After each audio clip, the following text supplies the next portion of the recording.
el doctor Quiroga, ex miembro también del Tribunal Constitucional, con esa postura y esa posición que muestra. A ver, vamos, démosle atención a este punto.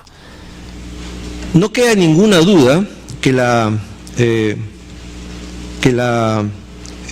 prohibición a la reelección parlamentaria fue un castigo impuesto por el señor Vizcarra. En su manera tan singular de ver la política peruana, él ideó la posibilidad de que efectivamente el Congreso sea castigado. Él no quería gobernar con el Congreso y el sumum o el cenit de esta política fue la disolución del Parlamento, que ha sido castigada por este Tribunal Constitucional. Entonces, la conclusión es muy simple: mantener la prohibición a la reelección presidencial es darle un triunfo al señor Vizcarra y a su política absurda. En segundo lugar, ¿debe la reelección congresal ser un castigo popular? ¿Es esa la manera de castigar a las personas desde la Constitución prohibiéndose la reelección congresal? Yo creo que ni fue razonable ni fue eficaz.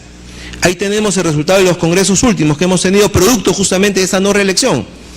Anoche hemos visto con estupor cómo, frente a los problemas que hay en una bancada de un partido político, uno de las lideresas de la bancada señalaba que cuando fueron elegidos los congresistas ni siquiera se conocían entre ellos.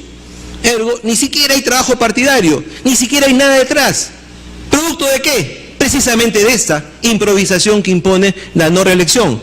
¿Cómo puede ser posible que una bancada de congresistas del mismo partido no se conozcan?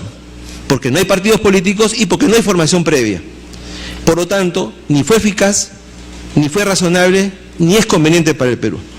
Mi colega ha leído una serie de constituciones, la de Costa Rica. En México, en 1917, se impuso el tema de la sufragio efectivo no reelección. Era un lema del derecho constitucional mexicano. Perfecto. La pregunta es, ¿en qué constitución del Perú antes hubo prohibición congresal, de reelección congresal? En ninguna. Nunca hubo eso. Por lo tanto, nuestra constitución histórica ha sido permanentemente permeable a la reelección congresal. Y hay señalado que las propias estadísticas oficiales del Congreso refieren que la reelección no supera el 30%. Por lo tanto, no es que todo el Congreso se va a duplicar, no existe eso. Pero hay un trasvase entre la antigüedad, la experiencia y los nuevos congresistas, cosa que no ocurre ahora. ¿Qué es lo que ocurre hoy día?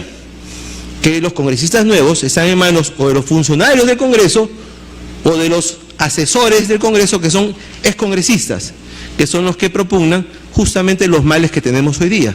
Entonces, la pregunta es, ¿mantenemos eso o lo cambiamos? En tercer lugar, la Comisión de Venecia no dice lo que mi colega dice que dice, y por lo tanto ahí tenemos una discrepancia de lectura.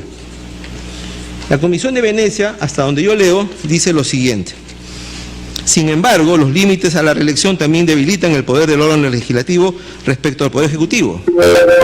Repito, sin embargo, los límites a la reelección también debilitan el poder del órgano legislativo respecto al poder ejecutivo, lo dice la Comisión de Venecia, y disminuyen el papel del poder legislativo incluso cuando ambos poderes están sujetos a límites similares. Por lo tanto, teniendo en cuenta lo anterior, la Comisión de Venecia no recomienda la introducción de límites a la reelección de los parlamentarios, aunque reconoce que corresponde a cada sistema constitucional o jurídico decidir sobre la conveniencia a la luz de las circunstancias particulares. Nuestra Constitución histórica no nos dice eso, nuestra realidad no nos dice eso, nuestros antecedentes no nos dicen eso, y nuestra realidad actual tampoco nos señala eso, señor presidente. Por lo tanto, la pregunta final es, esta modificación constitucional hecha por Vizcarra, en estos efluvios de fiebre de poder que tuvo, los males que todavía estamos surgiendo, ¿superan el test de idoneidad? No, no era una medida idónea. ¿Era razonable? Nunca fue razonable. ¿Era proporcional? No es proporcional.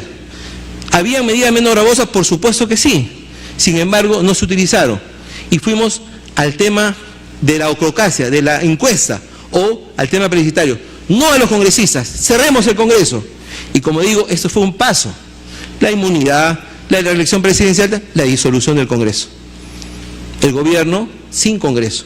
Entonces, la pregunta, nuevamente digo, que el Tribunal Constitucional tendría que responder ¿es posible sacar una democracia adelante sin Congreso? ¿Sin que exista el Congreso de la República?